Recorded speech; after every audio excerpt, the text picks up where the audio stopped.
আসসালামাইকুম। আমাদের চেয়ার, এটা হচ্ছে 3 ধরনের চেয়ার রয়েছে। এটা হচ্ছে একটা পুরোটাই এসএস এর, এটা প্রাইস হচ্ছে 2500 টাকা। এটা অনেক মজবুত এবং ভালো মানের।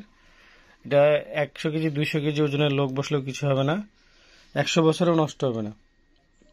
যদি যত্ন সহকারে একটু ব্যবহার করা যায় অনেক দিন লাস্টিং করবে। এটা হচ্ছে 2200 টাকা দাম।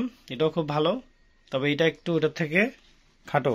এই যে দুটাই একসাথে করে দেখাচ্ছি, এটা একটু বড়, এটা একটু ছোট ছোট সাইজের। এটাও খুব ভালো এসএস এর। এটার দাম হচ্ছে 2200 টাকা। এটা হচ্ছে একটু উঁচা টাইপের, এখান থেকে মিলায় দেখালে বুঝতে পারবেন। এই চেয়ারটা থেকে ওই চেয়ারটা একটু উঁচা। এটার দাম হচ্ছে আপনার 2000 টাকা। এটাও অনেক ভালো, এটার একটু উঁচা যারা বসতে চায়, এবং এটা ফোল্ডিং করে ইউজ করা যায়। সবগুলোই ফোল্ডিং সিস্টেম, খুবই সুন্দর। চেয়ারগুলো নিতে পারেন, খুব সুন্দর এবং ভালো মানের। ওকে, ধন্যবাদ। আসসালামু আলাইকুম। ফিশিং ফাইটার ক্লাবে আপনাদের সকলকে অনেক অনেক ধন্যবাদ এবং ভালোবাসা।